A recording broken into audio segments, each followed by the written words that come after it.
السلام علیکم every one. Novel عشق میں writer سائیکا run, episode number 38 and 39۔ شام کا سماں تھا، آسمان پر ہلکے ہلکے بادل بھی تھے، سورج ڈھلنے کو تھا۔ ایشل حویلی کے لان میں کھڑی یہ سب دیکھ رہی تھی۔ اسے کچھ اچھا نہیں لگ رہا تھا۔ وہ جب سے یونیورسٹی سے آئی تھی بہت بے چین تھی۔ اسے سمجھ نہیں آ رہا تھا وہ کیا کرے اور کس سے اپنی فیلنگز ایکسپریس کرے۔ کیا وہ اسے اپنا اسیر بنا کر اپنی محبت میں مبتلا کر کے واقعی چلا گیا تھا؟ ایشل کی آنکھوں میں نمی آ گئی تھی۔ کیا اس نے میرے بارے میں ذرا نہیں سوچا تھا؟ کیا اسے صرف اپنی فکر تھی؟ ایشل روتے ہوئے بول رہی تھی۔ اس نے فوراً سے اپنی آنکھیں صاف کی تھی کیونکہ یہاں کوئی بھی آ سکتا تھا۔ اس کی توقع کے عین مطابق دعا وہاں خاطر ہو گئی تھی۔ دعا نے اس کی طرف دیکھا تھا۔ کیا ہوا ہے؟ تم رو کیوں رہی ہو؟ دعا اس کی آنکھوں میں آئی ہوئی نمی کو دیکھ رہی تھی۔ نہیں تو میں نے کیوں رونا ہے؟ ایشل نے فوراً کہا اور اپنی آنکھیں جلدی جلدی صاف کی تھی اور اس کی طرف دیکھا تھا۔ مجھ سے بھی اب جھوٹ بولو گی؟ دعا نے اس کی طرف دیکھا تھا۔ وہی تو کہہ رہی ہوں، میں تم سے کیوں جھوٹ بولوں گی؟ میں نہیں رو رہی، ایشل نے نمی کو چھپاتے ہوئے مسکراتے ہوئے کہا تھا۔ ہاں ہاں بس پتہ ہے مجھے، دعا نے منہ بنایا تھا۔ ایشل نے اسے ہگ کر لیا۔ اب تک ناراض ہو اس والی بات پر؟ ایشل نے اس کی طرف دیکھا تھا۔ دعا اس کی بات پر گور کر اسے دیکھ رہی تھی لیکن بعد میں مسکرا دی تھی۔ نہیں ہوں ناراض، اپنی چوہی سے بھلا میں ناراض رہ سکتی ہوں؟ دعا نے اس سے بھی زور سے ہگ کر لیا تھا۔ ایشل مسکرائی تھی۔ تھینک یو میری جان۔ ایشل نے اس کے ماتھے پر کس کیا تھا۔ کچھ زیادہ پیار نہیں آ رہا آج آپ کو مجھ پر؟ دعا نے اسے تشویشناک نگاہوں سے دیکھا تھا۔ بس کر دو یار، اب ایسے بھی نہ دیکھو۔ ایشل اس کی نظروں سے الجھن محسوس کر رہی تھی اس لیے بولی۔ اچھا نہیں دیکھتی، ویسے کوئی گیم کھیلے؟ دعا نے اسے دور کرتے ہوئے کہا تھا۔ کون سا گیم؟ ایشل کنفیوز ہوئی۔ تم ہاں تو کرو بس، دعا نے اس کو دیکھ کر کہا۔ اچھا ٹھیک ہے، ایشل نے مسکرا کر کہا تھا تو دعا پیچھے کی طرف بھاگ گئی۔ ایشل نے پریشانی سے اسے جاتا دیکھا تھا۔ دعا مڑ کر پاس گئی تھی اور اسے وارن کیا تھا۔ پائپ ایشل سے تھوڑا سا دور تھا لیکن ایشل پھر بھی سمجھ نہیں پائی تھی۔ دعا اس کے پاس آئی تھی فوراً سے اور اس نے پائپ اٹھا لیا۔ کیا خیال ہے پھر؟ دعا نے مسکرا کر کہا تھا۔ بالکل بھی نہیں دعا، ایشل نے اس کی طرف دیکھ کر منہ بنایا تھا۔ بس تھوڑا سا، دعا یہ کہہ کر پائپ اس کی طرف کیا تھا اور وہ دونوں بھاگ رہی تھی۔ ایشل آگے تھی اور دعا اس کے پیچھے تھی۔ ایشل پوری کی پوری گیلی ہو چکی تھی۔ اب تو جان چھوڑ دو، ایشل روکتے ہوئے بولی تھی۔ ایک پرامس کریں، دعا نے اس کے روکنے پر اور بولنے پر کہا۔ ہاں بولو، ایشل اس کی طرف دیکھ کر بولی۔ آپ مجھے گیلا نہیں کریں گی؟ پھر رک جاؤں گی، دعا نے اس کی طرف دیکھ کر کہا تھا۔ اس کی اس بات پر ایشل نے اسے گور کر دیکھا تھا۔ وہ کر سکتی ہے لیکن وہ نہیں۔ واہ، جلدی بولے ورنہ میں نے پھر گیلا کرنا شروع کرنا ہے، دعا نے اسے یوں ہی کھڑا دیکھ کر کہا۔ پائپ اس کے پاس ہے، میرے پاس نہیں۔ گیلا یہی کرتی رہے گی، کسی اور دن بدلہ لے لوں گی، ایشل نے سوچتے ہوئے کہا۔ ٹھیک ہے، ایشل نے برا سا منہ بنایا تھا۔ پکا نا؟ دعا نے اس کی طرف دیکھ کر پھر بھی ایک بار کہا۔ ہاں ہاں پکا، ایشل نے اسے گور کر دیکھا تھا۔ دعا نے پائپ چھوڑ دیا تھا اور اپنی احتیاط کے لیے وہ اندر بھاگ گئی تھی۔ فوراً سے ایشل نے اپنا حلیہ دیکھا تھا، وہ پوری نہائی ہوئی تھی۔ ویسے تم یہ تو ڈیسائیڈ کرو، تمہیں کڈنیپ کس کو کروانا ہے، نور الایمان کو یا ایشل کو؟ امتیاز شاہ کنگ ایج کے سامنے بیٹھا تھا اور اپنی پلاننگ بتا رہا تھا۔ ایشل کو، اس میجر سے بدلہ لینے کے لیے، اور نور الایمان کو تو میں اپنے لیے کڈنیپ کروں گا، امتیاز شاہ کنگ ایج کو دیکھ کر ہنستے ہوئے بولا تھا۔ ٹھیک ہے، نور الایمان اگر تمہارے پاس آئے گی تو ایشل کو تو ٹچ بھی نہیں کرے گا، کنگ ایج نے اس کی طرف دیکھتے ہوئے شراب کا گلاس منہ سے لگایا تھا۔ ٹھیک ہے، امتیاز شاہ نے بھی شراب کا گلاس اٹھایا۔ ویسے یہ ایشل ہے کون؟ کنگ ایج نے اس سے سوال کیا تھا۔ تجھے یہ سب جاننے کی ضرورت نہیں ہے، تجھے بس لڑکیاں چاہیے، وہ تجھے مل رہی ہیں، امتیاز شاہ نے منہ بنا کر کہا تھا۔ ٹھیک ہے۔ کنگ ایچ نے بھی مزید کچھ پوچھنا مناسب نہیں سمجھا تھا، کیونکہ وہی تھا جو اسے لڑکیاں لا کر دیتا تھا اور اپنا دھندا بند نہیں کر سکتا تھا۔ کازانشاہ، میجر حسین ملک اور کیپٹن ایان ملک ایک ساتھ بیٹھ کر کچھ ڈسکشن کر رہے تھے۔ تم آج یونیورسٹی نہیں گئے تھے؟ کازانشاہ نے میجر حسین ملک کو دیکھا، جو کل سے کچھ پریشان تھا۔ ہاں، بس ویسے ہی چھوڑ دیا، میجر حسین ملک نے اس کی طرف دیکھ کر جواب دیا۔ لیکن کیوں؟ ہم نے وہاں کی کتنی انفارمیشن لی ہے، وہیں سے تو یہ کام ہو رہا ہے، اور سب سے بڑی بات، وہاں کا پرنسپل بھی شامل ہے۔ کازانشاہ نے اسے دیکھ کر کہا۔ ہاں جانتا ہوں، لیکن پروفیسر بن کر نہیں جاؤں گا اب میں، میجر حسین ملک نے اسے دیکھ کر کہا۔ پھر کیا بن کر جانا ہے اب تو نے؟ کازانشاہ نے اس کی بات پر حیران ہوا تھا۔ میں سوچ رہا ہوں وہاں کینٹین پر کام مل جائے۔ کیسا؟ میجر حسین ملک نے ان دونوں کو دیکھ کر یہ بات کہی۔ مطلب تو پروفیسر کی جاب چھوڑ کر اب کینٹین پر کام کرے گا؟ واہ! کازانشاہ نے غصے سے اسے گھورا تھا۔ ہاں تو میں نے نہیں کرنا چاہتا پروفیسر کا کام، میرے لیے یہی ٹھیک ہے، میجر حسین ملک نے منہ بنایا تھا۔ تیری مرضی، تو جو کر۔ کازانشاہ نے غصے سے اسے دیکھا تھا۔ بھائی، مجھے کالج میں تو ایسا کچھ نظر نہیں آیا ہے۔ کیپٹن ایان ملک نے ان دونوں کو اپنی طرف متوجہ کیا تھا۔ لیکن نا، کالج کے سامنے ایک کیفے ہے، مجھے وہاں کچھ مشکوک لگ رہا ہے۔ بظاہر تو وہ ایک کیفے ہے، لیکن اندر کچھ اور ہی ہوتا ہے۔ کیپٹن ایان ملک نے ان دونوں کو دیکھ کر بات کی۔ تو شور ہے؟ میجر حسین ملک نے اسے دیکھا تھا۔ ہاں میں شور ہوں بھائی، کیونکہ وہاں زیادہ تر میں نے امیر زادوں کو دیکھا ہے، اور وہاں جاتے ہی لڑکے ہیں اور لڑکیاں ایک دو شاید، جن کو اس بات کا نہیں معلوم، اور پھر شکار ہو جاتی ہیں۔ کیپٹن ایان ملک نے ان دونوں کو دیکھ کر کہا تھا۔ اچھا تو پھر چلے ان رات دورے پر؟ کازانشاہ نے ان دونوں کو دیکھا تھا۔ ہاں چلتے ہیں، ویسے بھی بیوی کہاں پاس آنے دیتی ہے، میجر حسین ملک نے آخری بات بڑبڑاہٹ میں کہی تھی، لیکن کازانشاہ نے سن لی تھی اور اس کی طرف دیکھا تھا۔ کیا؟ کازانشاہ کو اپنی طرف دیکھتا پا کر میجر حسین ملک بولا۔ یہ جو بکواس کی ہے ابھی، وہ کس خوشی میں کی ہے؟ کازانشاہ نے کھڑے ہو کر اس کے منہ پر مکہ مارا تھا۔ کہا تھا نا تجھ سے میری بہن سے دور رہنا۔ کازانشاہ نے اس کا کالر پکڑ لیا تھا۔ اب ٹینشن نہ، میں اسے اپنی شکل تک نہیں دکھاؤں گا۔ میجر حسین نے طنزیہ ہنستے ہوئے کازانشاہ کو دیکھا تھا۔ تم دونوں میں کوئی بات ہوئی ہے؟ کازانشاہ پریشان ہوا تھا۔ جو بھی ہوا ہے، لیکن اب تمہاری بہن کے سامنے نہیں جاؤں گا، میجر حسین ملک نے اسے دیکھ کر کہا۔ پروفیسر کی جاب چھوڑنے کی بھی یہی وجہ ہے؟ کازانشاہ نے اسے دیکھ کر کہا۔ ہاں، میجر حسین ملک نے اسے بنا دیکھے جواب دیا۔ اچھا بس اب کام پر آئے، کیپٹن ایان ملک نے کہا تھا۔ ہاں، آج رات سب نے ساتھ میں جانا ہے، کازانشاہ کیپٹن ایان ملک کی بات پر بولا تھا۔ ٹھیک ہے، کیپٹن ایان ملک نے بھی ہاں میں سر ہلایا۔ ماضی، ان کی حویلی میں پھول جیسی بیٹی ہوئی تھی، جس کے پیدا ہونے پر سبھی بہت خوش تھے۔ کازانشاہ تو اس کی جان ہی نہیں چھوڑ رہا تھا، اس نے اسے اپنی گود میں اٹھایا ہوا تھا۔ کازانشاہ کی عمر 14 سال تھی اور اس کی پرنسس بھی دنیا میں آ گئی تھی۔ سبھی لوگ اس چھوٹی سی پرنسس کی پیدائش پر بہت خوش تھے، چاہے شہزاد ملک اولاد نہیں چاہتا تھا زینب سے، لیکن وہ پھر بھی خوش تھا۔ اس نے اپنے ساتھ ساتھ ہارون شاہ کو بھی کلبز کا عادی بنا دیا تھا۔ اب جو بھی مسئلہ ہوتا تھا وہ اسے وہاں جا کے ہی سکون کر دیتا تھا۔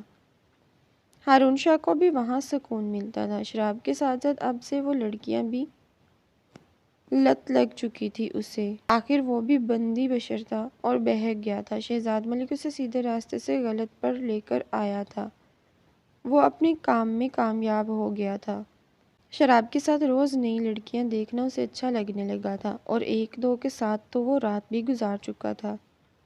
پہلے یہاں آنے پر اس کا نفس روکتا تھا، وہ خود بھی جانے کیسے یہاں پر ہوتا تھا۔ اب ایسا نہیں تھا، اب وہ یہ سب خود اپنی مرضی سے کرتا تھا۔ شہزاد ملک اور زینب نے مل کر کیک کاٹا تھا۔ بچی کازانشاہ کی گود میں تھی۔ پھپھو، اس کا نام میں رکھوں گا، کازانشاہ نے مسکرا کر کہا تھا۔ ٹھیک ہے میری جان، زینب مسکرا کر بولی تھی۔ تو پھر بتاؤ کازان، اس کا نام؟ سعدیہ نے کازانشاہ کی طرف دیکھ کر کہا۔ اس کا نام ہوگا نور الایمان، اور یہ اپنے کازان کی ہے۔ صرف اور صرف کازانشا کی بات پر وہاں موجود سب لوگ مسکرائے تھے۔ ماشاءاللہ بہت خوبصورت نام ہے زینب، نور الایمان کو کازانشا سے لیتی بولی تھی اور اس کے ماتھے پر کس کیا تھا۔ سب نے نور کو پیار کیا تھا، باری باری وہ سب کے پاس گئی تھی۔ حال وہ تینوں اس وقت اسی کیفے کے باہر کھڑے تھے۔ ان تینوں نے ایک دوسرے کی طرف دیکھا تھا۔ وہ تینوں اندر گئے تھے۔ اندر داخل ہوتے تو سب کیفے کا سیٹ اپ تھا بالکل ٹھیک ہی تھا۔ ہاں جی، رات میں یہاں آئے ہو؟ وہاں کاؤنٹر پر موجود لڑکا بولا تھا۔ وہ کافی پینے آئے تھے، کازانشا ان تینوں میں سے بولا تھا۔ تم کب پاگل ہو یار، یہ مجھے بنا رہے ہو؟ یہاں وہی لوگ آتے ہیں جنہیں پتا ہے یہاں کیا ہو رہا ہے، وہ لڑکا بولا تھا۔ مجھے لگ رہا ہے تم تینوں یہاں پہلی بار آئے ہو، وہ لڑکا انہیں دیکھ کر بولا تھا۔ ہاں ہم پہلی بار آئے ہیں، میجر حسین ملک نے اس لڑکے کو دیکھ کر کہا۔ ویسے یہ حیران کن ہے، سبھی لوگ جانتے ہیں یہاں کیا ہوتا ہے، بس کچھ معصوم ہیں جن کو نہیں پتا، وہ لڑکا بولا تھا۔ اچھا کیا ہوتا ہے؟ کیپٹن ایان ملک اسے دیکھ کر بولا۔ رات سکون سے گزر جانی ہے، وہ آہستہ سے بولا تھا۔ اس کی بات پر چاہتے ہوئے بھی وہ لوگ مسکرائے تھے۔ اچھا، کازانشا نے بہت مشکل سے کہا تھا۔ ہاں نا، تم لوگوں کو بھی چاہیے کیا؟ اس لڑکے نے کہا تھا۔ ہاں چلو، میجر حسین ملک بولا تھا۔ ٹھیک ہے میرے پیچھے آؤ، لیکن ہمارا ایک رول ہے، وہ لڑکا انہیں دیکھ کر بولا۔ کیا؟ کازانشا نے اسے دیکھا تھا۔ تم تینوں کو اپنی آنکھوں پر پٹی باندھنی ہوگی۔ اس لڑکے نے ان کے آگے 3 پٹیاں کی تھی۔ ان تینوں نے ایک دوسرے کو دیکھا، پھر اس لڑکے کو۔ لیکن کیوں؟ میجر حسین ملک نے اس کی بات پر کہا۔ اگر ہاں تو صحیح ہے، ورنہ جاؤ، وہ لڑکا بولا تھا۔ ٹھیک ہے، کازانشا فوراً سے بولا تھا۔ انہوں نے آنکھوں پر پٹیاں باندھی تھی اور وہ لڑکا انہیں لے گیا تھا۔ وہ لڑکا انہیں لے کر ایک کمرے میں آیا تھا جہاں پر ایک آدمی بیٹھا تھا۔ اس نے اپنے چہرے پر ماسک لگایا ہوا تھا۔ کازانشا اور میجر حسین ملک نے ایک دوسرے کو دیکھا تھا۔ تم لوگ کیوں آئے ہو؟ اس آدمی نے پوچھا تھا۔ ہم تو کافی کے لیے آئے تھے، یہ یہاں لے آیا، کازانشا نے اسے دیکھ کر کہا تھا۔ تو کیا بتایا اس نے؟ اس آدمی نے پوچھا تھا۔ جو بتایا وہ سمجھ آ گیا ہے، کازانشا پھر سے بولا تھا۔ گڈ، تو پھر تیار ہو، وہ آدمی بولا تھا۔ ہاں، میجر حسین ملک نے اس کی طرف دیکھ کر بولا۔ پیسے جتنے دو گے لڑکی اتنی اچھی ہوگی، اس آدمی نے کہا تھا۔ کتنے چاہیے؟ کازانشا نے پوچھا تھا۔ 3 لڑکے ہو، رقم 2 لاکھ تک تو ہونی چاہیے، اس آدمی نے کہا تھا۔ کازانشا نے اس کے آگے 3 لاکھ پھینکے تھے اور مسکرایا تھا۔ لے جاؤ اور مال کے مطابق لڑکی دکھانا، اس آدمی نے کہا تھا تو وہ لڑکا انہیں لے گیا تھا۔ وہ تینوں ہی ایک دوسرے کو دیکھ کر خود پر لعنت بھیج رہے تھے، نہ جانے کون سے کارنامے سر انجام دینے پڑ رہے ہیں۔ وہ لڑکا انہیں لے کر ایک کمرے میں آیا تھا جہاں کی لڑکیوں کو دیکھ کر وہ خود حیران تھے۔ 16 سے 18 سال کی لڑکیاں صرف وہاں موجود تھیں۔ کازانشا کا تو دل کیا خود کو مار دے۔ میجر حسین ملک اور کیپٹن ایان ملک کی بھی یہی حالت تھی۔ تم تینوں کو جو پسند ہے وہ پسند کرو، اس لڑکے نے کہا تھا۔ ان تینوں سے تو نظریں نہیں اٹھائی جا رہی تھیں۔ انہیں دیکھیں اور پسند کرنا تو دور کی بات ہے، ان کے کپڑے اتنے واہیات تھے کہ توبہ توبہ۔ نہیں، یہ نہیں، ان کی عمر بہت کم ہے، کوئی اور، کازانشا نے اس لڑکے کو دیکھ کر کہا۔ اتنی ڈیشنگ پرسنالٹیوں کو دیکھ کر وہ بھی خوش تھیں، ورنہ تو یہاں کالے بڈھے ہی آتے تھے۔ ان تینوں کو تو غصہ اس بات پر تھا وہ لڑکیاں انہیں مسکرا کر دیکھ رہی تھیں۔ نہیں، ان میں جان ہی نہیں، کیپٹن ایان ملک نے کہا تھا۔ اس لڑکے کو بھی اب غصہ آیا تھا۔ تم لوگوں کو کچھ پسند آئے گا، اس لڑکے نے کہا تھا۔ اچھا، ان کی عمر کم ہے، 20 پلس کی ہوں، کازانشا نے مسکرا کر کہا تھا۔ ٹھیک ہے چلو، وہ لڑکا انہیں دیکھ کر بولا تھا اور پھر انہیں لے کر وہاں سے نکل گیا تھا۔ کیپٹن ایان ملک حیران ہوا تھا۔ اب کی ایج والی لڑکیوں میں زیادہ تر اس کے کالج کی لڑکیاں تھیں۔ وہ لڑکا ان تینوں کو اب ایک اور کمرے میں لے کر آیا تھا جہاں 23 سے 25 سال کی لڑکیاں تھیں۔ وہاں کی لڑکیوں کو دیکھ کر میجر حسین ملک شاکڈ ہوا تھا کیونکہ وہاں زیادہ تر یونیورسٹی کی لڑکیاں ہی تھیں۔ اس نے کازانشا کی طرف دیکھا تھا۔ ہاں، یہ پرفیکٹ ہے، کازانشا اس لڑکے سے بولا تھا۔ کون سی پسند کی ہے پھر تم تینوں نے؟ وہ لڑکا ان کے سامنے آیا تھا۔ مجھے یہ لال جوڑے والی، کازانشا نے ہنستے ہوئے اس کی طرف اشارہ کیا تھا۔ اور تم دونوں؟ وہ لڑکا اب میجر حسین ملک اور کیپٹن ایان ملک کی طرف دیکھ رہا تھا۔ وہ سیاہ رنگ والی میجر حسین ملک نے ایک کانفیڈنٹ لڑکی کی طرف اشارہ کیا تھا، بلکہ وہاں موجود ساری ہی کانفیڈنٹ تھی۔ کازانشا نے بھی ایسی ہی لڑکی چوز کی تھی۔ تم بتاؤ، کیپٹن ایان ملک کو خاموش دیکھ کر وہ لڑکا بولا تھا۔ وہ نیلے رنگ والی کیپٹن ایان ملک نے مسکرا کر کہا۔ وہ لڑکیاں بھی خوش تھیں ایسے نوجوان لڑکوں کو دیکھ کر۔ ٹھیک ہے، تم لوگ چل کر تھوڑا صبر کرو، یہ تم لوگوں کو کمروں میں مل جائیں گی، وہ لڑکا بولا تھا اور تینوں کو لے کر باہر چلا گیا۔ کازانشا کمرے میں آیا تھا۔ وہ لڑکی اس کی طرف دیکھ کر مسکرا رہی تھی۔ کازانشا نے ایک کے بعد دوسری نظر اس پر ڈالنا گوارا نہیں کی تھی۔ وہ لڑکی اٹھ کر اس کے پاس آئی تھی۔ کازانشا دور ہوا تھا۔ کیا ہوا ہے جان؟ وہ لڑکی اس کے قریب ہونا چاہی تھی۔ کازانشا نے اسے دور دھکا دیا تھا۔ دور رہو، کازانشا اسے دیکھ کر چیخا۔ کیوں دور رہوں؟ میرے پیسے دیے ہیں تو استعمال بھی کرو نا۔ وہ لڑکی اس کے سامنے پھر سے آئی تھی۔ اس کی ایسی بات پر کازانشا کا ہاتھ اٹھا تھا اور اسے زمین بوس کر گیا۔ شرم نہیں آتی تمہیں اپنے بارے میں ایسی بکواس کرتے ہوئے؟ کازانشا نے اپنا کوٹ اتار کر اس کی طرف بڑھایا تھا۔ کیا کروں اس کا؟ وہ لڑکی کوٹ کو دیکھ کر بولی تھی۔ اسے لو، اپنے اوپر دو۔ کازانشا نے وہ کوٹ اس پر پھینکا تھا۔ اس لڑکی نے وہ کوٹ اٹھایا اور اپنے اوپر دیا تھا۔ اب وہ کہیں سے بھی ایٹ لیسٹ اس کا بدن نظر نہیں آ رہا تھا۔ یہ تم میرے سامنے یہ ایکٹنگ کیوں کر رہے ہو کہ تمہیں میرے جسم کی ہوس نہیں؟ وہ لڑکی اٹھتے ہوئے بولی تھی۔ کیونکہ مجھے واقعی تمہارے جسم کی کوئی ہوس نہیں، کازانشا نے غصے سے کہا تھا۔ یہاں سے نکلنے کا راستہ جانتی ہو؟ کازانشا کچھ دیر خاموش رہنے کے بعد پھر سے بولا تھا۔ لیکن تمہیں یہاں سے کیوں نکلنا ہے؟ وہ لڑکی تھوڑا حیران ہوئی تھی۔ یہ کام اپنی مرضی سے کر رہی ہوں، کازانشا نے اسے دیکھ کر کہا تھا۔ صاحب، ایسا کام کون شوق سے کرتا ہے؟ اس نے کازانشا کی طرف دیکھ کر کہا۔ پھر کیوں؟ کازانشا نے اس کی بات پر ایک بار پھر سے اس پر نظر ڈالی۔ یونیورسٹی سے پھنسا کر لائے تھے۔ شروع میں بہت مزاحمت کی لیکن کسی نے نہ سنی۔ پھر جب دیکھا ہماری بات کی کوئی ویلیو نہیں تو ان کا ساتھ دیتے ہیں، وہ لڑکی کازانشا کو دیکھ کر بتا رہی تھی۔ یہاں سے نکلنے کا راستہ پتہ ہے؟ کازانشا نے اسے دیکھا تھا۔ جیسے آپ کو لایا گیا تھا ویسے ہی ہمیں لایا گیا ہے، لیکن وہ جو لڑکی جسے آپ کی دوست نے چنا ہے نا، ان میں سے ایک کو پتہ ہے کیونکہ وہ بہت عرصے سے یہاں ہے۔ اس لڑکی نے کازانشا کو دیکھ کر کہا۔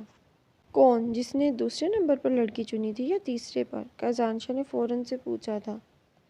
وہ جس نے تیسرے نمبر پر لڑکی چنی تھی، اس لڑکی نے کازانشا کو دیکھ کر کہا تھا۔ اسے اب تک یقین نہیں آ رہا تھا لڑکی اس کے سامنے تھی اور اس نے اب تک اسے چھوا تک نہیں تھا۔ اس سے پہلے جو بھی درندے آتے تھے انہوں نے تو اس کے جسم کو نوچ ڈالا تھا۔ کازانشا نے موبائل نکالا تھا لیکن سگنل نہ ہونے کے برابر تھے۔ اس نے کیپٹن ایان ملک کو کال کی تھی، وہ نہیں جا رہی تھی۔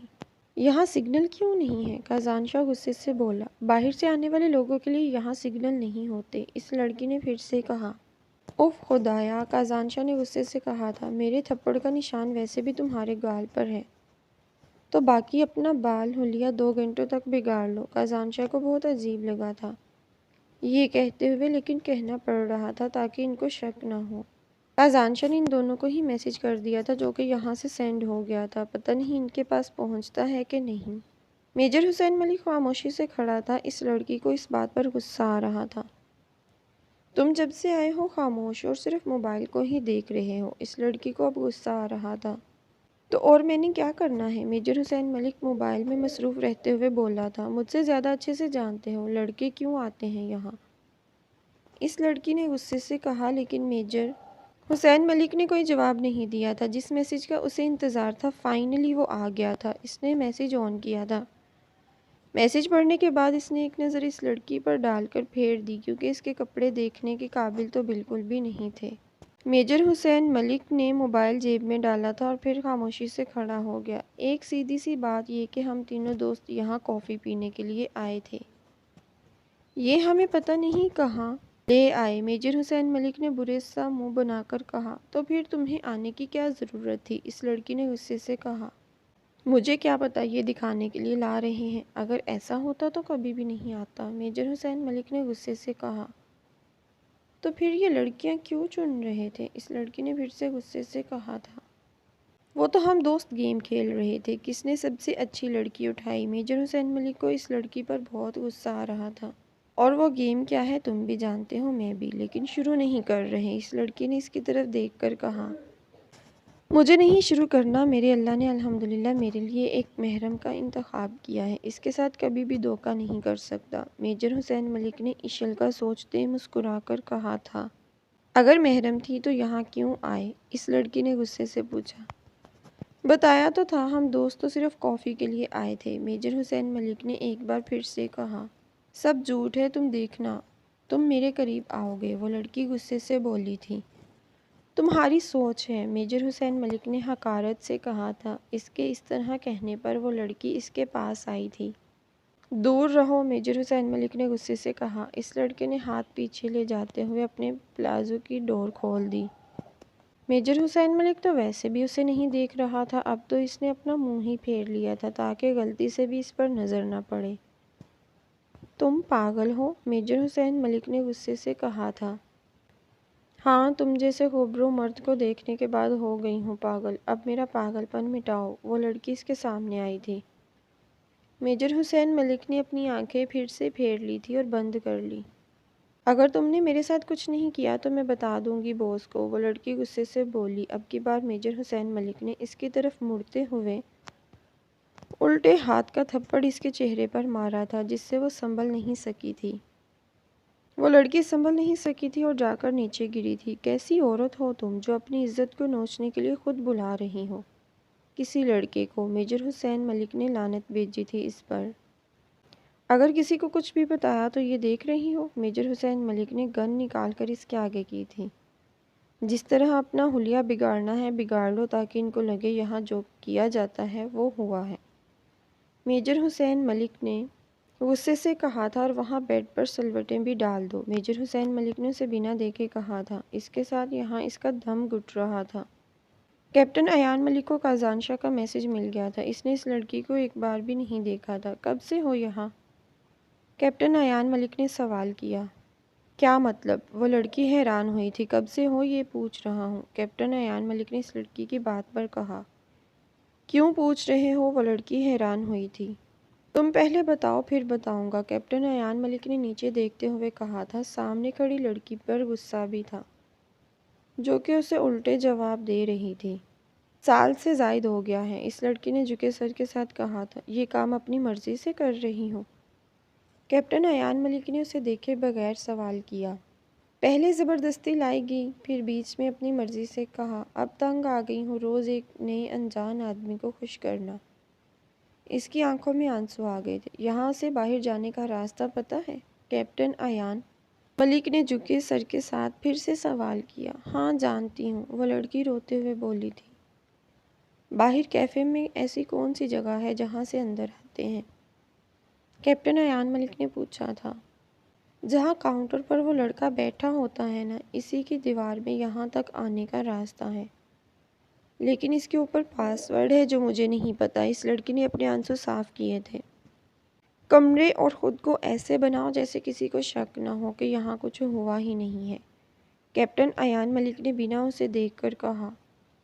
آپ کچھ نہیں کرو گے صاحب؟ وہ حیران ہوئی تھی۔ نہیں، وہ اسے بنا دیکھے ہی بولا تھا، اور وہ لڑکی بھی حیران تھی۔ وہ تینوں باہر آ گئے تھے، وہ لڑکا انہیں باہر لے آیا تھا۔ دوبارہ کب آ رہے ہو؟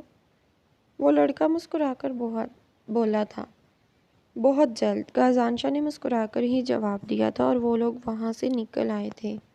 ہاں بتا، کچھ پتہ چلا؟ وہ سب لوگ کار میں بیٹھے۔ ہاں بتا، کچھ پتہ چلا؟ وہ سب لوگ کار میں بیٹھ گئے تھے۔ کازان شاہ کیپٹن ایان ملک سے بولا تھا۔ ہاں پتہ چلا ہے، وہ جہاں لڑکا کھڑا ہوتا ہے اسی دیوار کے ساتھ اندر جانے کا راستہ ہے، لیکن اس پر پاس ورڈ ہے، کیپٹن ایان ملک دونوں کو دیکھ کر بولا تھا۔ تو نے پاس ورڈ نہیں پوچھا؟ میجر حسین ملک نے کہا تھا۔ پوچھا تھا لیکن اسے پتہ ہی نہیں تھا۔ شکر ہے اس جگہ سے جان چھوٹی، ورنہ میرا تو دم گھٹ رہا تھا۔ کیپٹن ایان ملک نے لمبی سانس لی تھی۔ ویسے یار واقعی، کازانشاہ نے بھی مسکرا کر ہاں میں سر ہلایا۔ آدھی رات کو وہ حویلی آیا تھا۔ نورالایمان اسے لاؤنج میں سوتی ہوئی نظر آئی تھی۔ وہ پریشان ہوا تھا اور اس کے پاس آیا تھا۔ اس نے اپنی خوبصورت سی معصوم سی بیوی کو دیکھا جو کہ سوتے ہوئے بہت ہی خوبصورت لگ رہی تھی۔ کازانشاہ نے اس کے ماتھے پر اپنے ہونٹ رکھے تھے۔ اس کے لمس پر اس کی آنکھ کھل گئی تھی۔ نورالایمان نے اسے دیکھا تھا۔ آپ آ گئی، میں کب سے آپ کا انتظار کر رہی تھی، نورالایمان نے بیٹھتے ہوئے کہا تھا۔ میں قربان، میری بیوی میرا انتظار کیوں کر رہی تھی؟ کازانشاہ کو خوشگوار حیرت ہوئی تھی۔ وہ ممانی جان آپ کے انتظار میں بیٹھی تھی۔ آپ حویلی کے کھانے کے علاوہ کوئی کھانا نہیں کھاتے نا، اس لیے۔ معراج نے جھکے سر کے ساتھ بتایا۔ تو پھر تم یہاں کیا کر رہی ہو؟ کازانشاہ سمجھ گیا تھا لیکن اس کے منہ سے سننا چاہتا تھا۔ وہ مجھے اچھا نہیں لگ رہا تھا، ممانی جان جاگے اس لیے میں نے انہیں سونے کا کہہ دیا، نورالایمان نے جھکے سر کے ساتھ کہا تھا۔ میں قربان اپنی چھوٹی سی بیوی پر، کازانشاہ نے کہہ کر اسے باہوں میں اٹھا لیا تھا۔ کازان یہ کیا کر رہے ہیں؟ وہ پریشانی سے بولی تھی۔ کچھ نہیں، کھانا میں نے ایان کے ساتھ کھا لیا ہے، بس تم چلو۔ کازانشاہ اسے لے کر اوپر سیڑھیوں کی طرف جا رہا تھا لیکن کازاں، وہ پریشان ہوئی تھی۔ کیا کازاں؟ کازانشاہ اسے کمرے تک لایا تھا اور پھر وہاں کھڑا ہو گیا۔ کچھ نہیں، نورالایمان نے اس کے سینے میں سر دے دیا تھا۔ اس کی اس ادا پر وہ مسکرایا تھا اور اسے لے کر کمرے میں آیا تھا۔ کازانشاہ نے اسے بیڈ پر بٹھایا تھا اور پھر اس کو دیکھنے لگا۔ اچھا سنو، کازانشاہ اس کے ساتھ ہی بیڈ پر بیٹھ گیا تھا۔ ہاں جی، نورالایمان نے اسے دیکھ کر کہا۔ تمہیں میری ایک بات ماننی ہوگی، کازانشاہ اسے دیکھ کر بول رہا تھا۔ ہاں جی، بولے کازاں، نورالایمان نے اس کو دیکھ کر مسکرا کر کہا۔ تمہیں بلیک ساڑی پہننی ہے، کازانشاہ نے اس کا ہاتھ تھام کر کہا۔ کیا؟ نورالایمان نے حیرانی سے پوچھا۔ تمہیں بلیک ساڑی پہننی ہے، کازانشاہ نے ایک بار پھر سے کہا۔ لیکن کیوں؟ نورالایمان پریشان ہوئی تھی۔ کیونکہ ایسا تمہارا کازاں چاہتا ہے، اس لیے۔ کازانشاہ نے اس کے ہاتھوں پر اپنے لب رکھے تھے۔ نورالایمان سرخ ہوئی تھی اور کرنٹ کھا کر تھوڑا سا پیچھے بھی ہوئی تھی۔ ٹھیک ہے، کسی دن، نورالایمان نے ٹالنے کے لیے کہا تھا۔ کسی دن نہیں، ابھی اور اسی وقت، کازانشاہ نے اسے دیکھ کر کہا۔ کازان کیا ہو گیا ہے؟ آدھی رات سے زیادہ ہو گئی ہے، نورالایمان نے پریشانی سے کہا۔ تو کیا ہوا؟ کازانشاہ نے اس کے بال کھول دیے تھے۔ کازاں، بال کھولنے پر اس نے برا سا منہ بنایا تھا۔ اٹھو، شاباش، چینج کر کے آؤ، کازانشاہ نے اسے دیکھ کر کہا۔ بالکل بھی نہیں، نورالایمان نے برا سا منہ بنایا تھا۔ سوچ لو محترمہ، یا تو ساڑی پہنو یا تو اسٹور روم میں کاکروچوں کے ساتھ گزارو، کازانشاہ نے ہنستے ہوئے کہا۔ کیا کازان؟ نہیں، نورالایمان ڈر کر اس کے سینے میں سر چھپا گئی تھی۔ تو پھر میری بات مان لو، کازانشاہ اس کے بالوں میں ہاتھ پھیرتا بولا۔ میں نہیں، اتنی رات ہو گئی ہے، نورالایمان نے غصے سے کہا تھا۔ سوچ لو محترمہ، یا ساڑی پہن لو یا رات کاکروچوں کے ساتھ گزارو، کازانشاہ نے ایک بار پھر سے کہا تھا۔ توبہ کازاں، اس نے برا سا منہ بنایا تھا۔ کیا توبہ؟ بات مان رہی ہو یا جیسے کمرے میں لایا تھا ویسے ہی اسٹور روم میں چھوڑ کر آؤ، کازانشاہ نے اسے خود سے دور کرتے ہوئے کہا۔ بہت برے ہیں آپ، نورالایمان نے منہ بنا کر کہا۔ پھر کیا فیصلہ ہے میری پیاری سی بیوی کا؟ کازانشاہ نے اس کا بنا ہوا منہ دیکھ کر کہا۔ کدھر ہے ساڑی؟ نورالایمان نے منہ بنا کر پوچھا۔ کبرڈ کھولو، سامنے ہی پڑی ہوگی، کازانشاہ نے اسے دیکھ کر کہا۔ اس کی بات پر نورالایمان نے اسے غصے سے دیکھا تھا۔ اب کیا ہوا؟ کازانشاہ نے اس کے ایسے دیکھنے پر کہا۔ کس کے لیے سامنے رکھی ہے ساڑی؟ نورالایمان نے غصے سے کہا۔ وہ میں نے سوچا تھا دوسری شادی کا، اس لیے، لیکن اب پہلی بیوی بات مان رہی ہے تو ابھی اس کی بات مکمل بھی نہیں ہوئی تھی کہ نورالایمان نے اس کے بالوں میں ہاتھ ڈال لیے تھے۔